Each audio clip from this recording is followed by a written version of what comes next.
Good afternoon. Welcome to another segment of Let the Elders Speak. I'm your host, Akin Konju, my co-host, Mr. Dawi Apata. Today we have some special guests today. We have a brother, Baba Taima, and a brother, Paymon. Both artists, creative artists. We're going to ask them some questions today, and they're gonna tell us about how did they hone their craft, how they got in their craft, what have they craft done with them today, and what message are they trying to send with that craft to our people?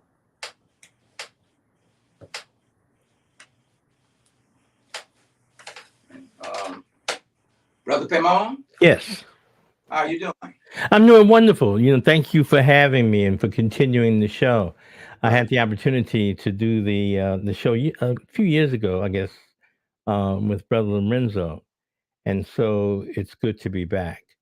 Um, so I guess you want me to start with how I got in, sort of in the business. And Chicago has always been the epicenter of culture. And so growing up here as a little league baseball player, I went to take some equipment back to Stateway Gardens Park, and Okoro Harold Johnson was teaching an acting class. He was in a rehearsal with Abinah Joe and Brown and James Hughes, and they were rehearsing some Langston Hughes material. I didn't know what they were doing, and I asked, and he said, "Oh, this is the theater. Do you want to be involved?" From there, when I went to high school, I ended up becoming involved with a percussion company called the Exotics, and we played together for a number of years. And I then got involved with Ife, which was the Yoruba temple that was located on 31st Street between King Drive and Prairie.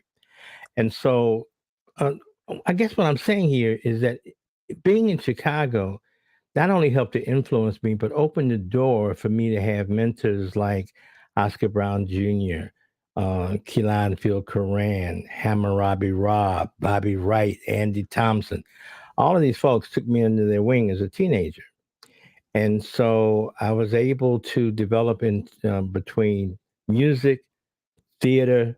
I opened the Lamanzino Theater on the West Side in 1973. I then began to do films because of Sam Greenlee. So I did Spooky Step By the Door, Uptown Saturday Night, Blues Brothers, Mahogany, Cooley High, and a number of other films. And so I blame it all on Chicago and being involved in the cultural movement and the political movement at the same time. Because in 1968, we led a student boycott of CPS, where 35,000 young people walked out, and we organized for Black History and teachers in school and so forth.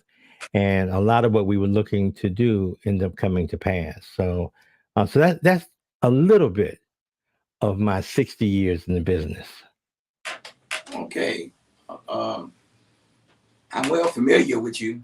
One day you'll get to see my face and you'll know who I am. Oh, I see you now. I got you. You got remember Yeah, me? yeah. I just couldn't see you before. All right. Been a long time.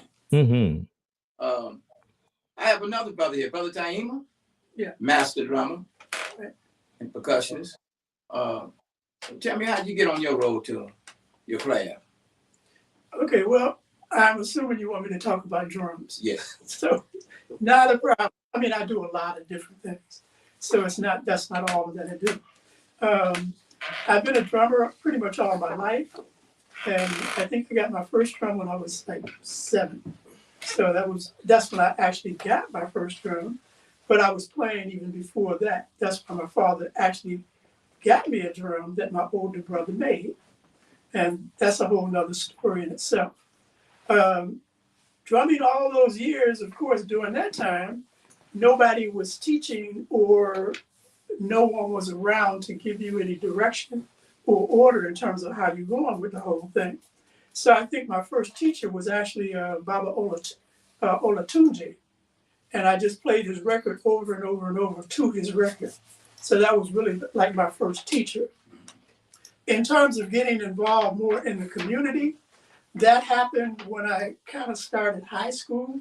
And this is when I started at Wilson City College, is when I really started carving drums. So that's when that part of what I was doing, I did. The biggest inspiration that I would say that I had toward being a master drummer had to do with Bobby Wright. And Bobby Wright, at that time, he was one of the instructors at the community university. And he always talked about not trying to take on a foreign culture. And the best way to eliminate a foreign culture is to live your own. And notice I'm using the word live your culture, not practice your culture. So this is basically what I saw in terms of something that needed to be done in order to keep myself on the straight path in terms of where I'm going. So that's when I really got involved in terms of being more working in the community, dealing with drumming. And that's the whole concept of being a master drummer, as opposed to just having mastered the drums. So I'm a community drummer, and this is what I do. I don't charge for any rituals or ceremonies in the community, and this is what I do. So that's kind of how I got started. Started off, of course, playing one drum, then I had it second, third, fourth, now I'm on 7. I can play 10. So I mean, I just kept going once I got started with it. In terms of the other part of what I do in terms of the carving, because all these drums I made, all the drums I pretty much play, I made. And we're talking about 150 drums, maybe 200 drums. So this is a lot of instruments. I did not know at that time that in different parts of Africa, the drum carvers were not the drummers. So because nobody told me I wasn't supposed to do it, I got into it and gradually got better and better and better.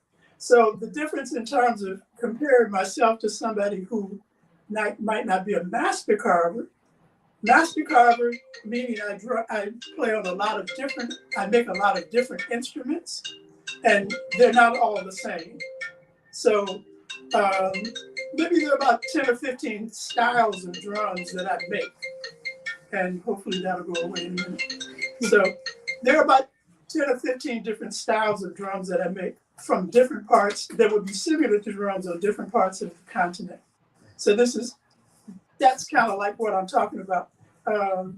These particular drums are hand carved, and when I started carving the drums, again, I had no instructions. So these are actually carved with mallet and chisel. When I first started, the first 25 years of my making drums, did not have a chainsaw, so I cut everything with an axe. And then I hollowed them out with mallet and chisel. So this is kind of like where I got with it. But then I learned how to assemble drums and make drums from either barrels or slats, even 2x4s. Then maybe the different styles or families of drums, I have about 22 families of drums. And they're all different types of drums that you would find in different parts of the continent itself. So that's just a little bit about it. But the main thing 2 points I want to make here before I just give it back to you. Don't practice your culture, live your culture. Be who you are. It's in you. All you have to do is let it come out. All right? So this is not something that you have to, because I'm going to be an African person and I have to have this affinity toward what I call African things. Jazz is African, blues is African, gospel is African. If you love that, you right on the mark. Now, in terms of accepting what I do, dealing with ancestors, dealing with the community, talking with the drums and things that I do on that nature, again, that's something that I allow to come out. So the biggest thing is to live your culture. The other thing is just clearly, this is not the end all. Culture is very, very, very important because that's who you are.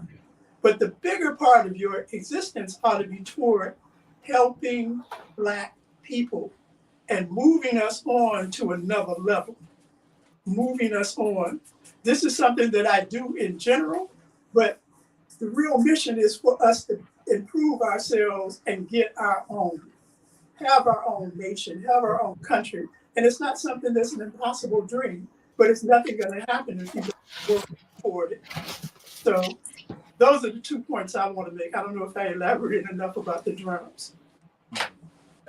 Very eloquent. Very, Okay. very much on the money and to the point. Okay. Well, I mean, as far as I go, my awakening was in 1967 when I read Before the Mayflower by Lerone Bennett Jr., senior editor of Ebony. And I said, damn, black folks is bad. And talk up a little bit louder. And black folks, I said, man, black folks, they vicious. So after doing some extensive reading, I read Malcolm X, Man Child in the Promised Land, and Trick Baby by Iceberg Slim. So that was my awakening. At that particular time, I used to do this as a kid, not as extensive. Little paper figurines and throw them away, just doing it and never thought about it. And so at this, my biggest influence was the Last Poets because I wanted to be a saxophone player. I mean, Coltrane had me messed up. I said, man, if I could just play half of what he could play, And as I started taking saxophone lessons, I started seeing all the augmented, diminished, pentatonic. I said, wow, you know what I'm saying? You really got to have a head for this music, you know what I'm saying? And since I ran my mouth all the time, I decided to become a poet. The Last Poets were, like I said, the major influence on me because it's basically what I listened to because I like their format. And I say, well, let me start writing. So I started writing poems, I still remember the first poem that I wrote, Sunshine, niggas buying wine, wasting time, as the white man passes us by. That was the first poem I ever wrote. And I always thought poetry had to have a rhyme scheme, but poetry has its own scheme, For instance, if someone were to ask me, do I write odes or do I write this or do I write that? I tell them I write social commentary because the Europeans have a way of tricking you up and thinking that you don't know what you're talking about. So I tell them I do social commentary. You can call it what you want to call it. And I bumped into some of the cats from the ACM. I did some reading with Douglas Ewer, Dusan Mosley, those cats. And it has blossomed. I actually didn't start doing this until 2019. I said, well, let me do something. Let me try to be more creative because I had the poetry down pat. I'm still learning. I'm still writing. I'm still learning. So I decided in 2019 to start doing these. I did one. And my partner said, man, that look good. I got to try to sell them. You know what I'm saying? So, and I've been doing this since 2019. I got about maybe 50, 60 prints, different prints and whatnot. And as far as the creativity comes once you define who you are. See, once you can define who you are, then you can go from point A to point B. And like you said, don't practice it, but you got to practice it to live it, though, anyway, until you become perfect. But then you actually start, it's like a musician or any other artist. We steal from people. We put it all together to give us an identity. So, and I just love writing. I love running my mouth. I love talking to people. And I love the way they adhere to my poetry. And say, man, you should have been doing it. I could have done a lot of things, but life takes you where it takes you. We think we be taking life, but life takes us. It's a hell of a road. So basically, the creativity actually comes from within. You have to be confident in what you're doing, and be proud of what you're doing, and just keep doing it. Like I say, if I don't make a dime, I'm still satisfied with the creativity that I can leave behind for someone else. So pretty much, that's where I'm at right now in terms of writing. I got a couple of books out. I got a couple of CDs, DVDs out, and it's mostly about the black consciousness because when I first started reading on the set and going to open mics, they used to call me the angry black man. But I wasn't angry. I wasn't mad. I was just telling it like it was, So, and it has grown. It has grown. It's given me a different kind of discipline because, believe it or not, this takes discipline. I mean, you sit at the table like 4 or 5 hours, man, then you take a break and then you go back and do it again, and it takes about like anywhere from like 5 to 7 days to make one of these. And the more you do, the more I did it, the better I became in terms of learning the ink, what the ink does. But once again, the creativity comes from right here. Like you said, it's already here. We just have to awaken it. So that's where my creativity comes from. And just seeing life, making fun of it, making fun of people, talking about everybody. That's where I'm at right now, doing the poetry and the penning, as the sister girl calls it. So, and I really enjoy doing it, and I don't call myself an artist in the sense of being a trained artist, but I am an artist because a lot of cats that have trained artists, they couldn't even copy this. They can try, but they can't do it because it's all improvisation. It's all I don't lie nothing. I just start doing it, and wherever the penning takes me, I let it take me. I don't take the pen. And one of the things that you learn in terms of your creativity is like you have to learn how to work with the ink. You have to learn how to work with the pen, the pencil. You have to learn all that because it's a learning process for you to arrive. Because I'm always trying to make my stuff be perfect, So that's why I'm at right now, seeking perfection in the art, in the words, and in the painting. So.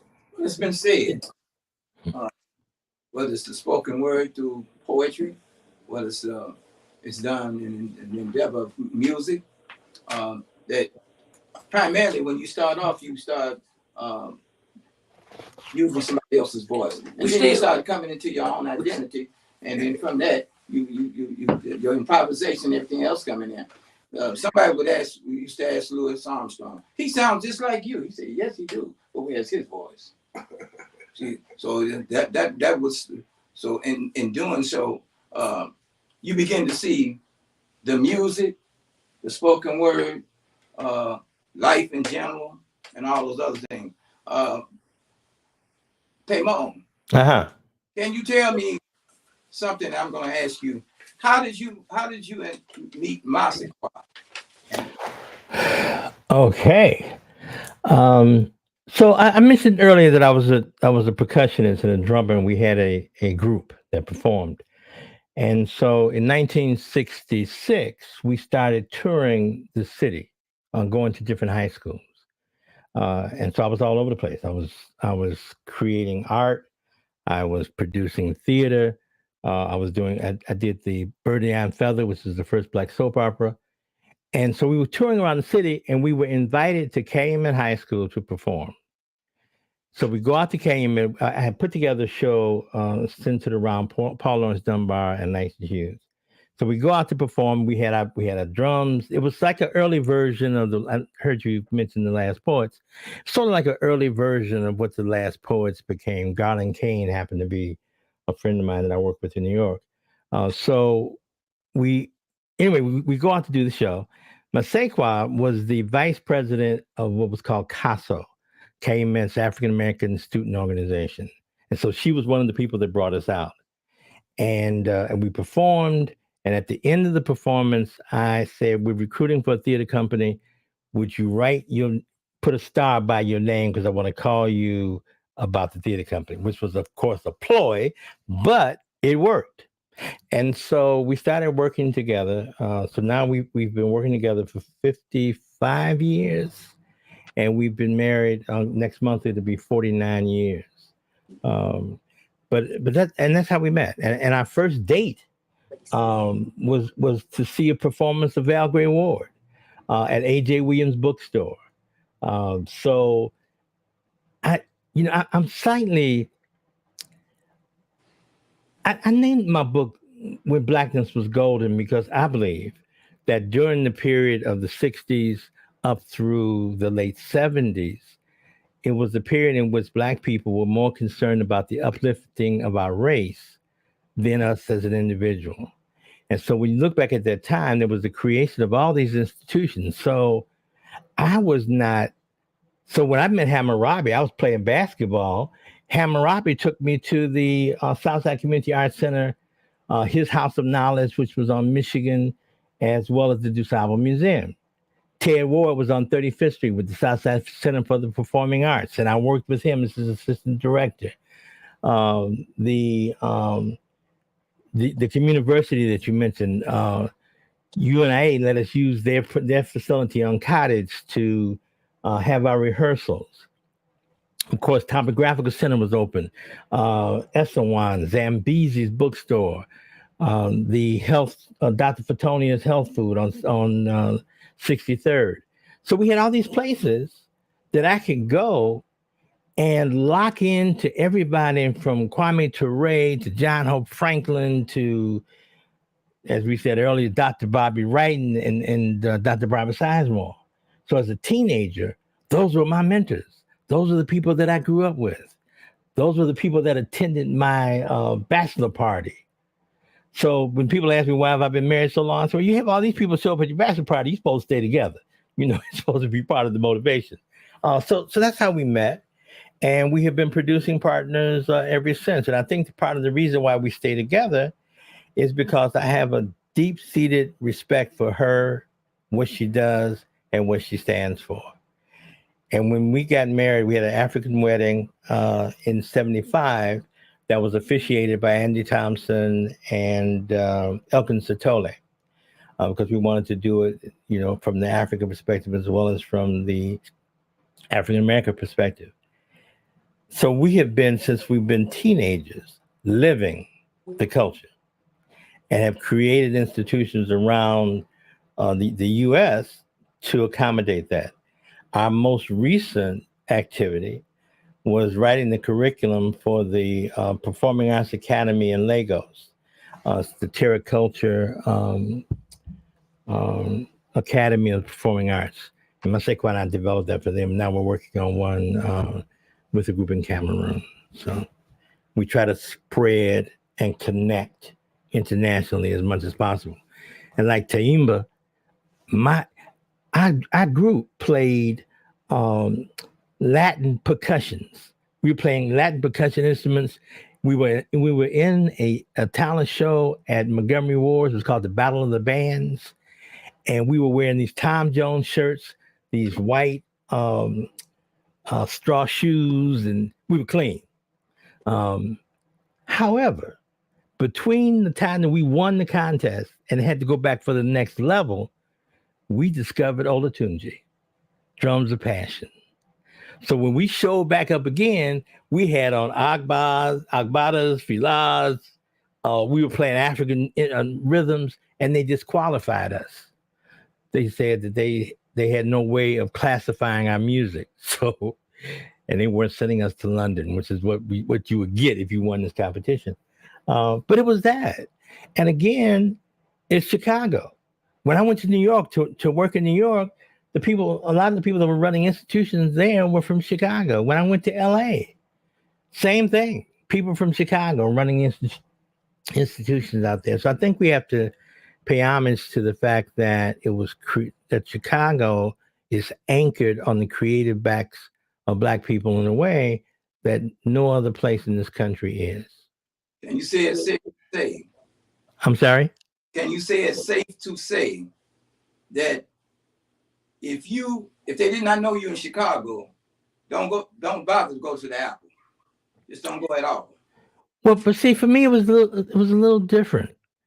When you're young and you show promise, people have the tendency to invest in you. And so for me, when I went, wherever I went, people took me under their wings. My first trip to New York, as a matter of fact, I was in Philadelphia doing a project, went over to New York, got off at Grand Central Station, looked up at the skyscrapers, looked down and saw Oscar Brown Jr. and Muhammad Ali. They were doing Big Time Buck White on Broadway. And I got a chance to hang out with them on Broadway at that show for almost 2 weeks. By accident, purely by accident. I'm a proponent of what they, but this man did say he's not it's not Latin music. His name was Mario Bowser, and he said it was not Latin music. It's nothing Latin about it. It's African. It's all African. Chano Poso, a great drummer, he mentioned that too. That when he talked about Dizzy Gillespie, he said, Dizzy no peaky Spanish, and I know peaky English. We both peaky African. So, I get it. Oscar Brown Jr. talked about Black people retaining or regaining time and rhythm. And that's something that we can't argue with, because our rhythm patterns and our DNA are different. Now, that is not to say that other people can't take what has come out of us naturally and apply it to them. So when I refer to Latin music, I actually mean that. It was influenced by Latin percussionists, and we were playing on their one. We were on their style. And until we were influenced by opportunity, that was the only place we knew where to go. You know, so part of it, I think, is our ability to be able to define ourselves in ways that we can pass it on to young people and have them in a situation where they can continue the fight. We're elders now. I started in this business when I was 15. You know, I'm 73, and I've been consistent in not only in my producing, but also in what we stand for. We have lived the Nguzo Saba since we started practicing the Nguzo Saba in 1969. You know, so I think that's part of it. I think part of it is recognition. I think part of it is understanding where we come from. And I don't even mean Africa. I mean Chicago. Mm-hmm. You know, I've spent time on the continent as well, but I'm talking about purely the creative essence of what Chicago represents that is represented like nobody else in the world. The Harlem Renaissance. The Harlem Renaissance was based on Langston Hughes, Richard Wright, Ted Ward leaving Chicago and going to New York. They became the bedrock for that movement. But, you know, the Harlem Globetrotters were from Wendell Phillips High School. They were starting 5 at the Savoy. But Abe Saperstein said that he was going to call them the Harlem Globetrotters because if you call them the Chicago Globetrotters, nobody would know that they were black. True story. I'm going to ask Taima something. Taima, Okay. based on what he's saying, you know, your take on Chicago, coming out the area that you came out of in your journeys. How did that influence you with your music? How did that go? Well, talking about Chicago in general, let me just mention the couple of people that he mentioned. Felipe Hammurabi, House of Knowledge, Calendars. He was one of the elders in Chicago, and everything was around Chicago. His lineup, his workout, Nation of Islam, Elijah Muhammad, Chicago. You know, I mean, so many people were based here. And one of the things I liked about Chicago, and people say, well, I don't know, you shouldn't say it like that. But Chicago has always been the mecca for nationalism and blackness.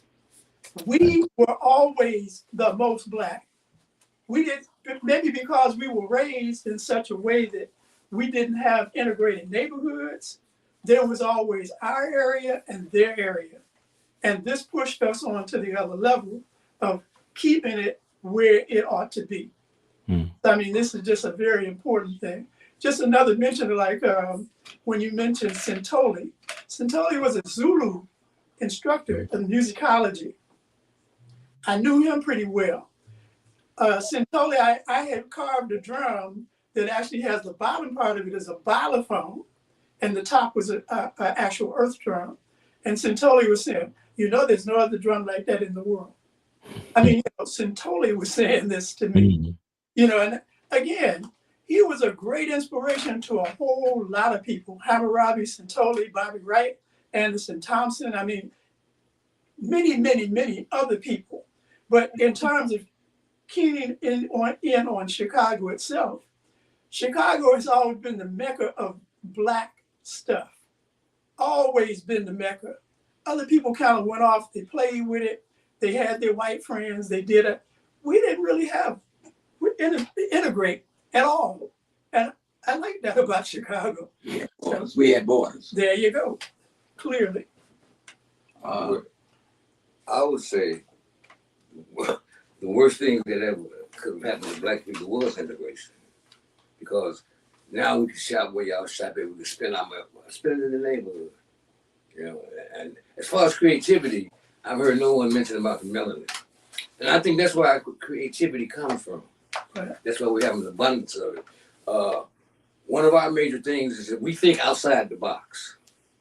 You know, and by that I mean a brother can go to the hole and slam dunk, and another brother say, "Well, I can do that slam dunk, but I'm gonna do a reversible 360, bounce it off my head, and slam it in." See, we always looking for to expand our repertoire, And in terms of intelligence, I think it's in the melanin. You know, and once you open that doorway up in your brain where the melanin is at, it tends to make you more creative because now you are really thinking outside the box. You know? And that's where the creativity comes from, outside the box for me. And now we're going to go to a commercial break and reassess this.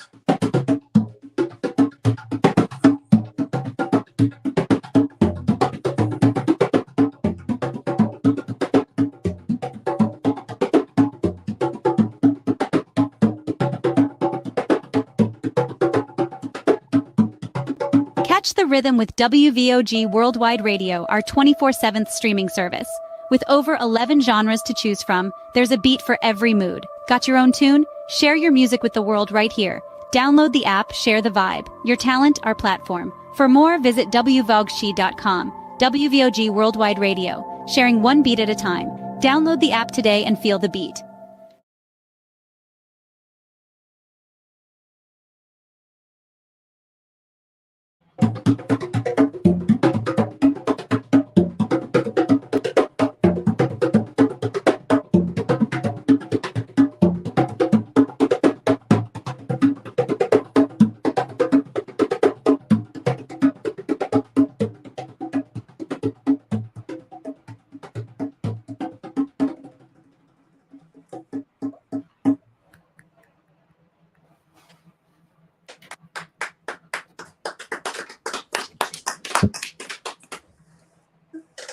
And now you've heard the music of the sounding of Africa, the motherland as we call it, and that we were proud to speak of it one time in our history. This is a good thing for all posterity, and particularly for the young people today, to see where we at, and that we don't have to emulate or copy off of anybody else. That we are the originators, we are the creators, we are the improvisers, we are those people, bar none. And we need to hear these kind of things so that other people, who I call plagiarizers, won't take our music and sell it back to us like they're the authoritarians on it. In fact, they even coined it. So today you're witnessing, particularly you young people, you are witnessing the originators. You are witnessing elders that, in spite of what you hear or see, we are not all the same. Some of us are still alive and vibrant. And you might say that we're diehards. We're not going to just fade away. And we are here for a purpose. Otherwise, we wouldn't be here assembled now. I want to I had wrote a book, not one of the poems I had wrote. It was called The 60s and the 70s. And one of the main points about the poem was our creativity and how we almost flipped the script.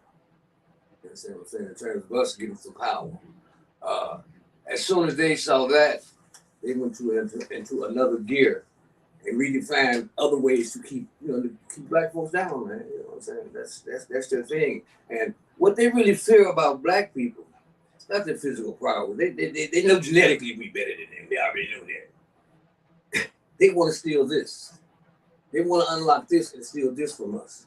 See, because like I said, once you start getting into the system and start reading about the greatness of blackness, I think it opens up another doorway for you, for the melanin to expand and make you like the three smartest people in the world are black people.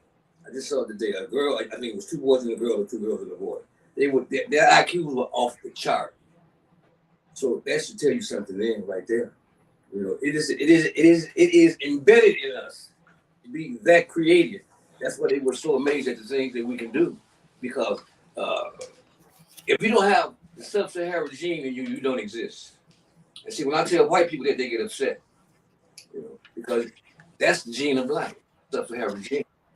If you don't have that, you don't even exist. So creativity is what we do. Creativity is what we were forced to do for an easier way of life. For instance, the cotton gin. Eli Whitney didn't invent no damn cotton gin. He stole it and got rich off it. And this is what they do. They want our creativity. They don't understand how we can do the things that we do outside the box. Athletically, they copy us. intellectually, they copy us, and we don't even know that as we fall into their traps, man. You know, so it's a give and take situation. This is why we, Raymond, Yes. Brother Taima, yourself, myself, we must tell that story while we still here. That's our reason. Yeah, I think we do, and we also have an obligation to ensure that we have, and I'm bringing people behind us. Can you hear me? Can you hear me? Can you hear Yes, me? yes. Okay. We have to ensure that we're bringing people behind us. So every project that we work on. Well, first of all, when we returned to Chicago, my wife Nasenkwa and I decided that we would focus on 14 to 19-year-olds as our mentoring give back. And since we've been back, we have mentored over 800 young people. But also, every project that we work on, we take a young person and embed them with us so that they have an opportunity to grow like we had the opportunity. So when I went to Nigeria to produce the film with Danny Glover, I took a filmmaker from here. He was in Nigeria with me for 6 months, working on their project. So that's part of our obligation. The other thing, I think at some point we have to recognize the difference between cultural DNA and exposed DNA. And what I mean by that is our creativity is based on our nature and not on sales. So when you go to say Egypt, for example, or Nigeria, wherever it is, and you dig up a pot, and you say this is a beautiful piece of art. It wasn't art then. It was something that someone ate out of that they beautified for their own personal existence. I feel the same way about music and culture with us. People talk about how we give up stuff and then white people take it over. I believe that we evolve past that which we create. So when we were blue as a people, we sang the blues. As we began to become free, we played jazz. If you look at our music, you can parallel that with our lives. And part of our reality is we've been running from what is our true nature. Napoleon at one point said that what he did in Haiti was not so much for economics, but to stop the march of blacks in the world forever. The fear that they have is that we will get back to our original greatness. And that is not to say we all kings and queens, because I don't buy the notion of that either. I believe that some of us were the descendants of kings and queens, but some of us were the descendants of educators and farmers and teachers and musicians and everything else. So you have to find your spot. And what I say to young people, find a job that you would do for free and then figure out how to get paid for it. Well, I've seen some young people one time from this part of the hemisphere, us, and they was in Humboldt Park and they was dancing. And the girl said they know how to dance like that too. I said, well, see, before they start calling you Dominican and Colombian and Puerto Rican and Cuban and Venezuelan, you was from the motherland. And those things will never die. That if of all the things they done to us, they couldn't submerge that. That's gonna pop up. It's all about rhythm. It's all about rhythm and being on time. Yeah, it really is. When you go to see a play, and so I went to see a play called Gospel from Colonus in New York, and the Five Blind Boys was in it, Morgan Freeman, a bunch of folks, and so I saw it with a white audience, and they enjoyed it. They enjoyed it, and at the end of the play, they got up and they gave them a standing ovation. We go back to see it with a black audience. They were in the aisles. They were dancing in the seats. They were in it. It's part of our nature. And we can't get away from that which is real to us, even if we don't know it. It comes out anyway. Yeah, well, as far as tapping into the young people to tap into themselves, that's a hard task now. and the world in which we live in, by everybody being so image conscious. And the European, he takes those that we follow, the entertainers, and put them in different positions of authority. Just like Kevin Hart said he would never wear a dress. A year later, he had a dress on. And the brother told me, he said if he didn't, he would have a job. See, the European picks those that he know he can control. They won't make a fuss. They'll let you get car collections. They'll just do everything but build educational things. And when you start moving in that direction to expand our consciousness, then they ready to infiltrate it, break it, tear it down, anything. They will let you have anything. You know, Kevin Hart won't give them the millions of dollars, so he put the dress on.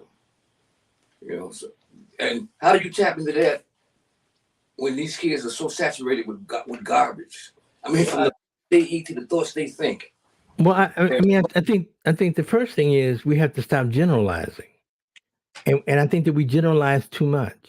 When we say what our children won't do, it's not true. I know too many young people that are progressive, that are talented, that are giving to the community, but we don't focus on them, nor do we invest in them. When I went back to talk about what I was doing when I was 15, 16, all those people took me under their wing. How many folks are people taking under their wings now? And so we were at this woman's house, and she was talking about how Black people don't buy art. And I'm looking around the house, and I'm seeing all this art, this Black original art that she's got in the house. So I said, well, how can you say that when you do? And if you do, then we do. Now, we might not do it on the scale that we expect it to be, but at some point, we have to decide who our heroes are, who our best artists are, who our main drummers are. That's on us. And until we stop looking to white people to validate us, we're going to continue down the path that we're on. There are too many of us that want to be accepted rather than be successful. Well, I wanted to make a few points, and going back to what Payman was saying, and even there. I never had a drumming lesson ever. I never had a teacher. I never had a carving instructor. This is something that was in me that I allowed to come out in terms of us realizing what does it mean to succeed? Succeed means you endeavored something and achieved in it. It's not always you got paid. So as you choose things that are important things that you like doing, things that you ought to do, you should feel inside of yourself that Africanism, because again, that's where it is. The Blackness that's in you, you allow to come out. That's what you got to do. And you can't always say, well, I ain't gonna get paid if I don't do that.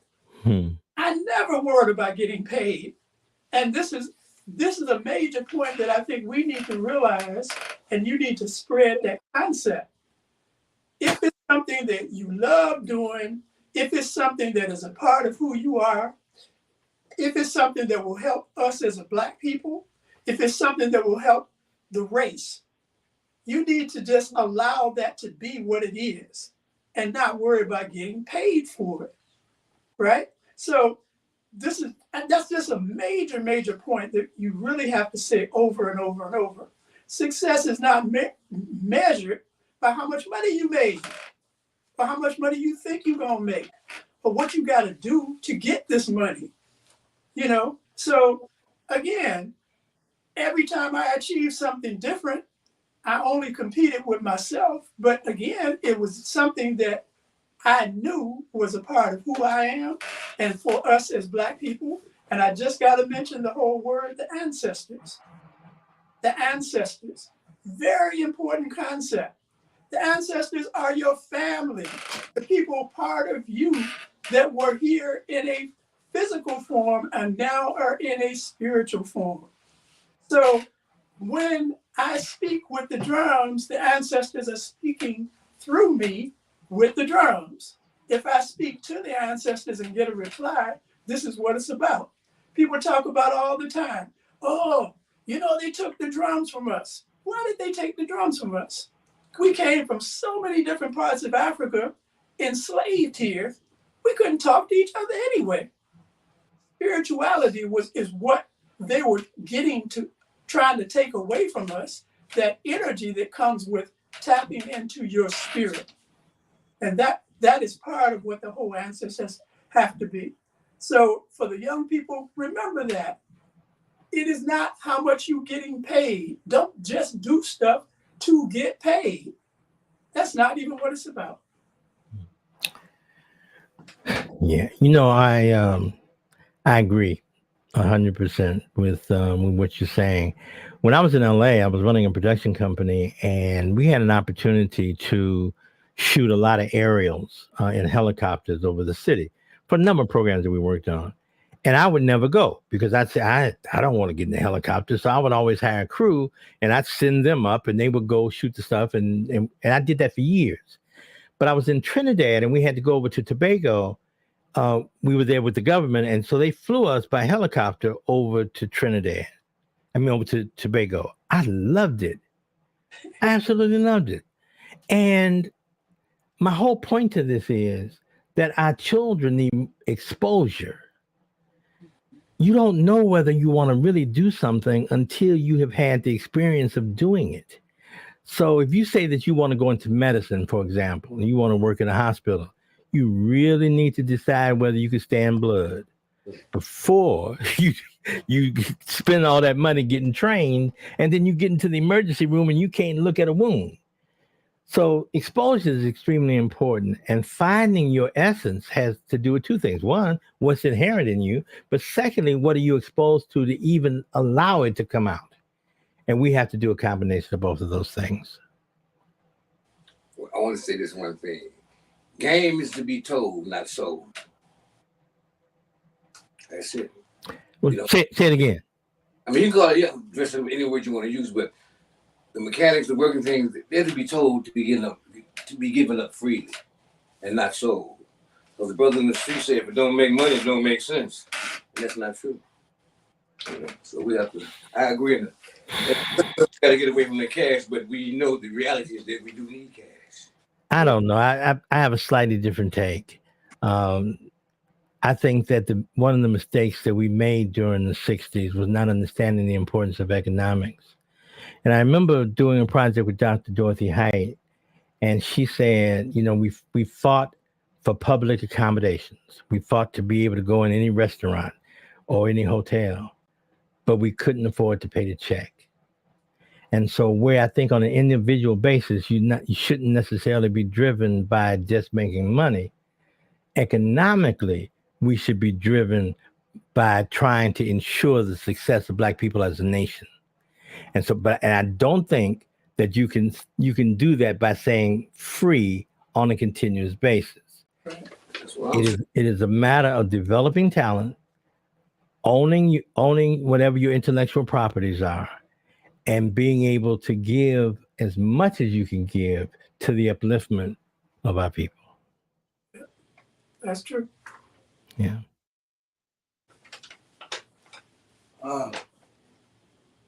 And that's absolutely is true, because our elders used to say this, our father included, is that you can knock a person down, but you can't stop a step.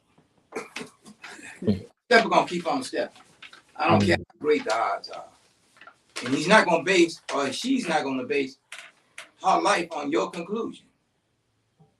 If they know if they feel that in their heart that they can do this, then they're gonna do it. Because see, we got a lot of naysayers within our own people, you see.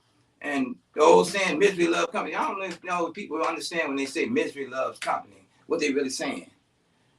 But what we used to do, the men used to, what you call, if they saw something in you, the elders had to see something in you in order for them to pull your coat and take you up under their wing. Now, if they took you under their wing, pull your coat, you are to listen, keep your mouth closed, and listen to everything that they tell you.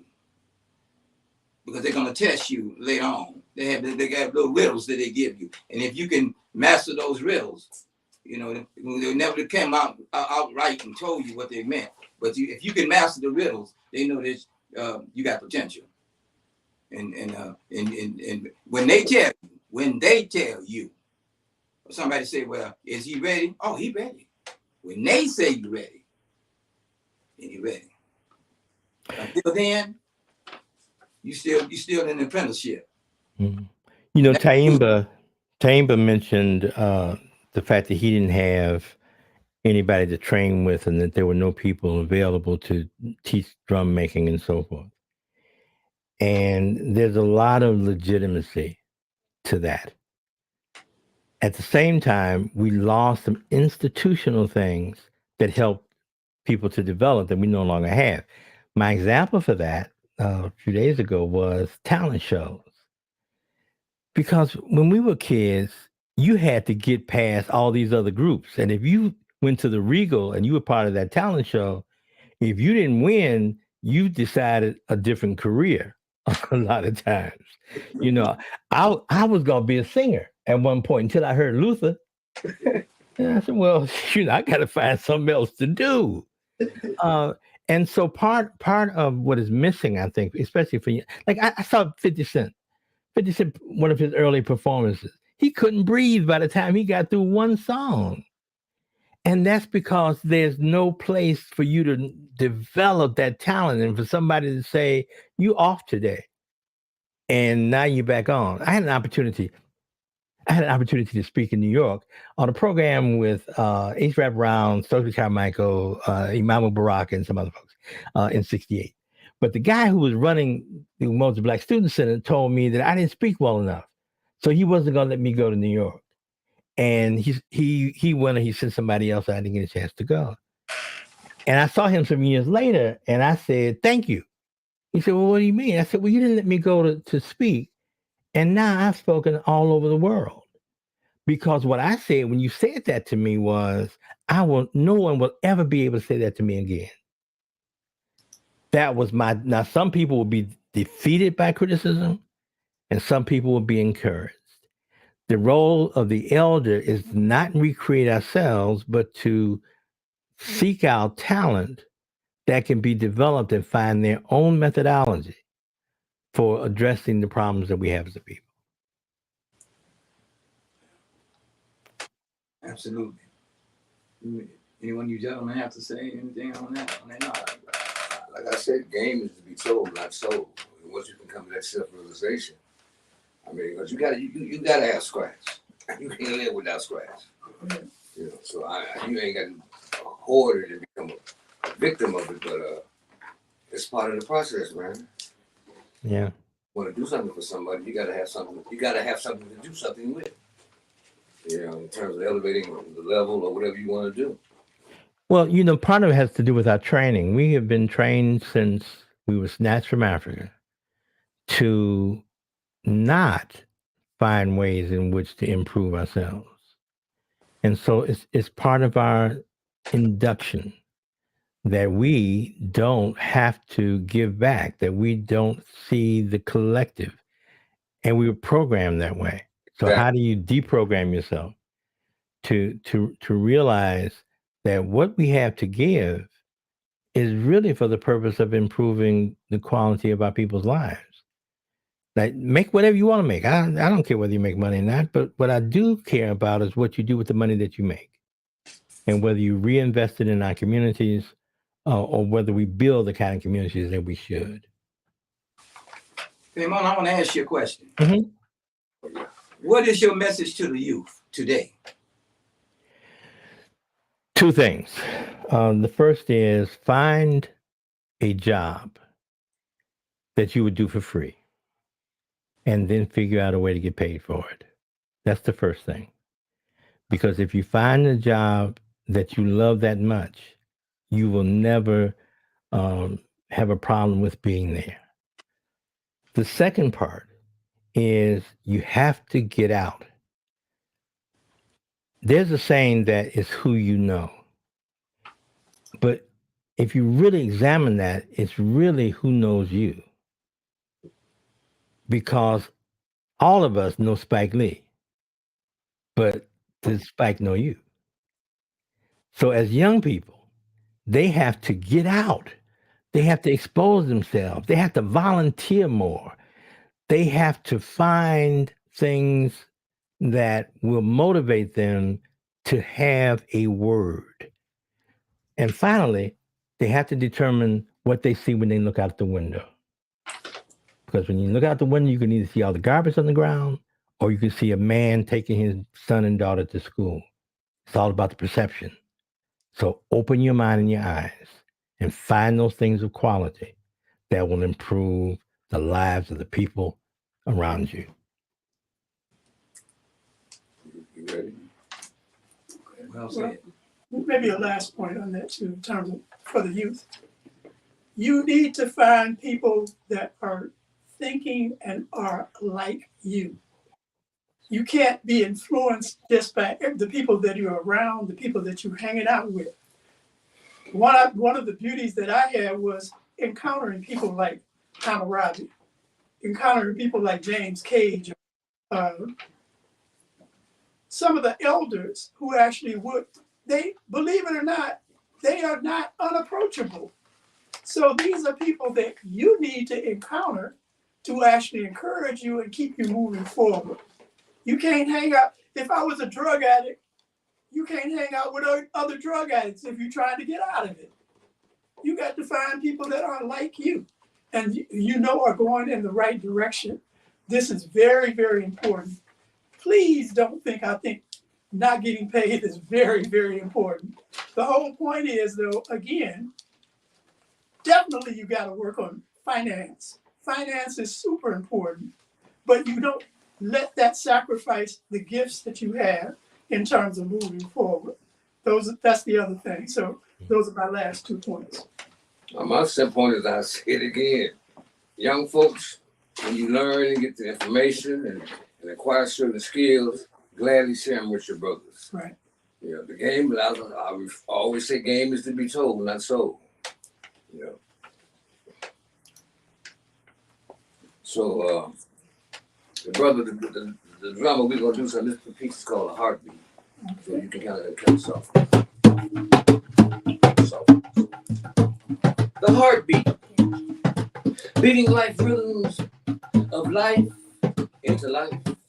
Life rhythms, foundation of music soul. It was survival. They took away our drums, gave us their rigid structures. We cried, we laughed, we adapted, and we innovated. Birthing forth music of opposing cultures, creating cornucopias of soundscapes. It was heartbeats of life in music. We lived through the weeks to live for the weekends, to feel life's heartbeat in music. Music soothed the hissing grip of slavery as we toiled and blazed the sun to death for life. Dancing, singing long, forgotten chants of Africa. It was heartbeats of life in music, ushering us into the 20th century, becoming woven in all that is progress, sounding of beautiful music. The new world's only art form. It was heartbeats of life in music, reflecting conditions of humanity or lack of. Piercing life's heartbeat, insatiable, Bird and Train, the founding fathers. They felt life heartbeats beating this new soundscape. New Orleans, Kansas City, Chicago, New York, LA, Detroit, New Orleans, ragtime, blues, Dixieland, swing, big bands, bebop, cool, avant-garde, pure space. Life's heartbeats making us play the hand dealt. It was the heartbeats of life in music, with us defining us as music, us creating, playing in time, off time, between time, polytime, us bending, stretching, screeching notes into other notes. Us would revolutionize the revolution of the evolution of jazz. It is truly a music without consequence, a music spinning heartbeats of life rhythms, rooted deeply in souls of other times. It is music ever evolving, remaining true to foundation. It is soundscapes within soundscapes. It is music, music that is the heartbeat of life's heartbeat. And it is called jazz. That's a wrap. Till next time.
Beautiful. Beautiful. Beautiful. Welcome to next time. Until next time, excuse me, this music is so eloquent that I went to tripping. Until next time, I'll see you, your host, Akin Konju, and brother Dawi. Peace.